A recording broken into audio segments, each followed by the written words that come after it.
What's going on, everybody? I hope and pray y'all are just doing incredibly well. So, on this video, I want to talk about what next, right? So, you heard me talk about having conversations with sellers, make them the offer, how to get the contract.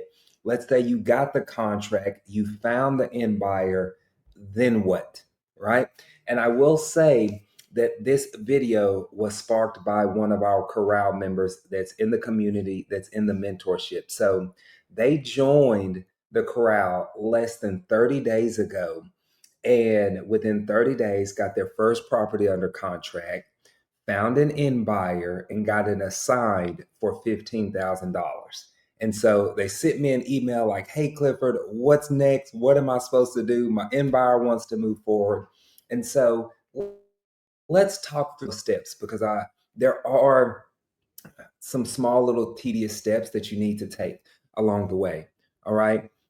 Number one, too, and let me say this, let me kind of back up. This isn't just a self plug because of the corral, although we are the absolute best community on the planet, the most impactful community on the planet. Listen, when y'all are joining communities and mentorships, you need to make sure that you're a part of a community that doesn't just throw you on 100 Zoom calls.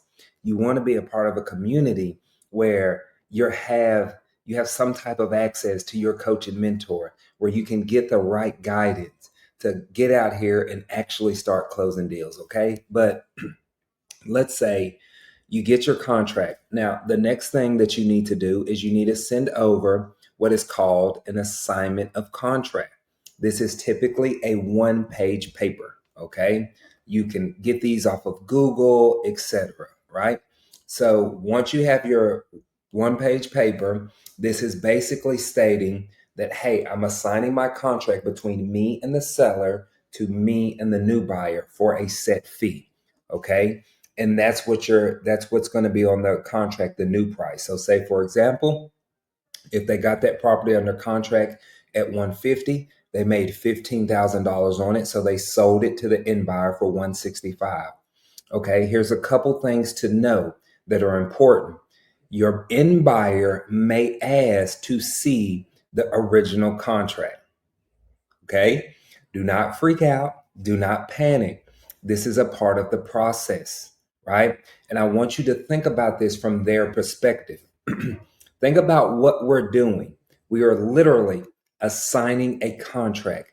They're about to sign a legal agreement stating that they're going to hereby whatever is agreement y'all agreed to with that seller, right? So if somebody was finna assign a contract over to you, would you not like to know what's on that contract, right? What if that contract says that there's a tenant in place and you have to let the renter stay in there for 6 months for free, right? You might want to know that, right? And so these are things that are important. So don't freak out. They may ask to see the original contract. In fact, 99% of the experienced end buyers are going to ask this. Anytime I'm dealing with a buyer that doesn't ask to see the original contract, that typically lets me know that I'm dealing with a newer contract. All right. So once you have that assignment contract, and if they ask to see the original, you send it over to them.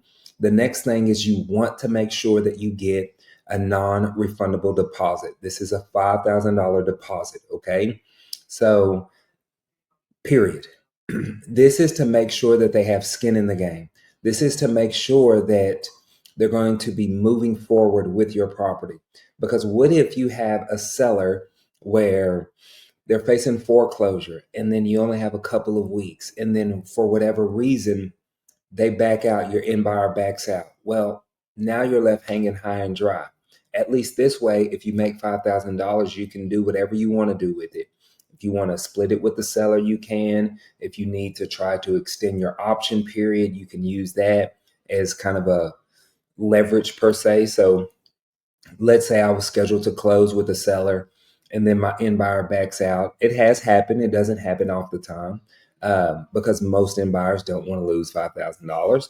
But anywho, I'll go to the seller and say, hey, Mr. Seller, it looks like we had some issues with some funding and we're just not going to be able to close this week. Is it any way that we can extend our closing for, maybe 2 or 3 weeks. If they give me any pushback or kickback, I'll say, hey, I'm more than willing to pay $1,000 non-refundable deposit down because that's coming out of that 5,000, right? So now they're more than willing to give me that extension, right? Especially if you're willing to put $1,000, $2,000 down. So once I have that established and understood, when they sign the assignment contract, I send it to the title company with an email between me, the title company, and the end buyer. Okay. We send that email and say, hey, title company, my title company, their escrow officer's name is Michelle. So I'll say, hey, Michelle, Clifford here. Please see attached is the assignment of contract for property 123 Main Street. The end buyer is also copied on this email. They will need wiring instructions to wire the $5,000 deposit down. They should be sending that within 24 hours. This is very, very important. You want to make sure that that money goes through the title company, goes through the title attorney. You do not want to be taking any money in your hand, okay? I've seen situations, not often, but it has happened, to where they go and they collect this $5,000 deposit, and then let's say for whatever reason, the title isn't able to provide you with a clear title, okay? And so now that is the only reason they get their money back, because it's not any fault of their own, right? If the title can't close, the title can't close. And so they get their money back, right? Well, let's just say you go and you get that $5,000 and you go celebrate a little bit too early with, a decent steak dinner and a good bottle of bourbon. Well, now the title comes back and says you can't clear. Now you're responsible for getting them their $5,000 back, and you don't want that. Okay. So I send that email over to the title company. They have the email, they have the assignment contract, they have the wire instructions. Now, the next step is after that, we schedule close. The title company isn't going to be the one to say, okay, we're going to close on this date. No, you still are in the middle of that. Okay. You still have to coordinate that. So now what I'm doing is I'm hounding the title company. Hey, do we have clear title? Are you ready to clear? Are we clear to close? Then I'm also reaching out once I know that we have clear title. I'm going to pick a date, let's say Tuesday. I'm going to say, hey, end buyer, it looks like we're ready to close on Tuesday. Does that work for you? I'm also calling the end buyer. Hey, we have clear title. They can close Tuesday. Do you need a mobile notary, or are you going to go in the office, right? So I'm trying to coordinate these things a little bit here. And so if the end buyer and the seller tells me that Tuesday works, I'm going to send an email to the title company and say, hey, both seller and buyer are available to close Tuesday. The seller's going to need a mobile notary, but the end buyer is going to come into the office, right? Let me know if you need anything from me, and they'll typically reach out to them and schedule it from there. But you do have to kind of take the initiative and get that along, because if you fall to the wayside, or if you fall to the back burner, guess what? So will your deal. And that's what you don't want. You need to stay on top of that stuff.